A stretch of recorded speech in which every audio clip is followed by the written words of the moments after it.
అవినాష్ చెప్పుమా.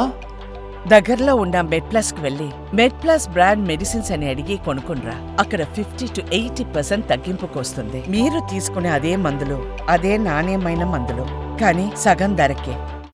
మరో breaking news చూస్తున్నాం. AP assembly సమావేశాల సందర్భంగా విశాఖ స్టీల్ ప్లాంట్ అంశంపై వైఎస్ఆర్సీపీ ఎమ్మెల్సీలు ప్రశ్నించారు. వైఎస్ఆర్సీపీ హయాంలో స్టీల్ ప్లాంట్ ప్రైవేటీకరణకు వ్యతిరేకంగా నిర్ణయం తీసుకున్నట్లు స్పష్టం చేశారు.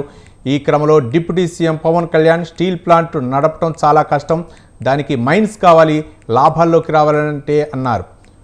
విశాఖ స్టీల్ ప్లాంట్ను ప్రైవేట్ పరం చేసేందుకు అడుగులు పడుతున్నాయని ఎమ్మెల్సీ వరదు కళ్యాణి అన్నారు. స్టీల్ ప్లాంట్ ఉద్యోగులకు జీతాలు చెల్లించడం లేదన్నారు. పెట్టుబడుల ఉపసంహరణ నిర్ణయాన్ని వెనక్కి తీసుకుంటామని ప్రకటన చేస్తారా లేదా అని ప్రశ్నించారు. ఎన్నికల్లో స్టీల్ ప్లాంట్ ప్రైవేటీకరణ జరగనివ్వమని చంద్రబాబు, పవన్ కళ్యాణ్ హామీ ఇచ్చారని గుర్తు చేశారు.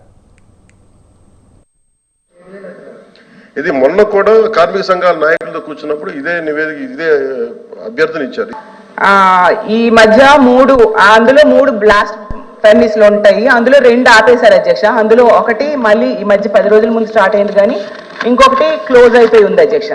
అలాగే 4 నెలలుగా కాంట్రాక్ట్ కార్మికులకు జీతాలు ఇవ్వట్లేదు అధ్యక్ష. 4500 మందిని తొలగించడానికి కూడా మన ప్రతిపాదన పెడితే వాళ్ళు పెద్ద యాజిటేషన్ చేస్తే మళ్ళీ ఆపారు అధ్యక్ష.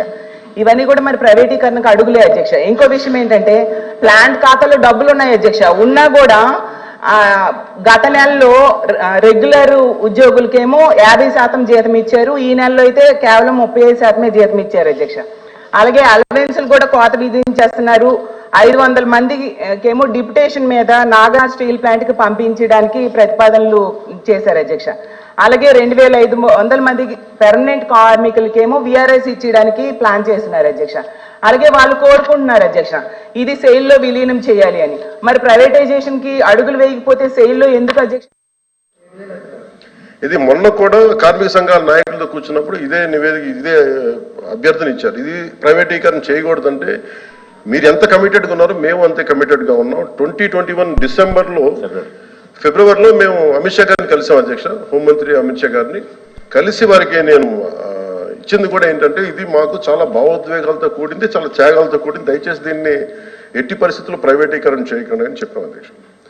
అలాగే మీరు గతంలో కూడా 2019-14 ఆ సమయంలో డ్రెడ్జింగ్ కార్పొరేషన్ ఆఫ్ ఇండియాను కూడా దాన్ని ప్రైవేటీకరణ చేస్తామంటే మేమే ముందుండి దాన్ని ఆప్ చేసాం అధ్యక్ష.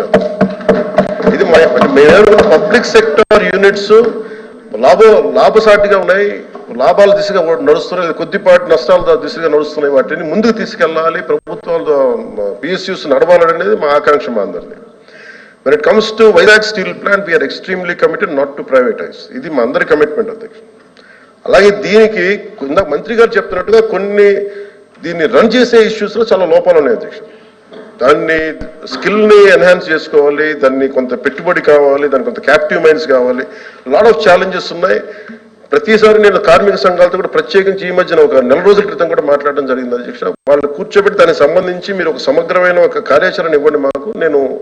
మీరు వస్తే నేను కేంద్ర ప్రభుత్వం ప్రత్యేకించి నేను కూడా నా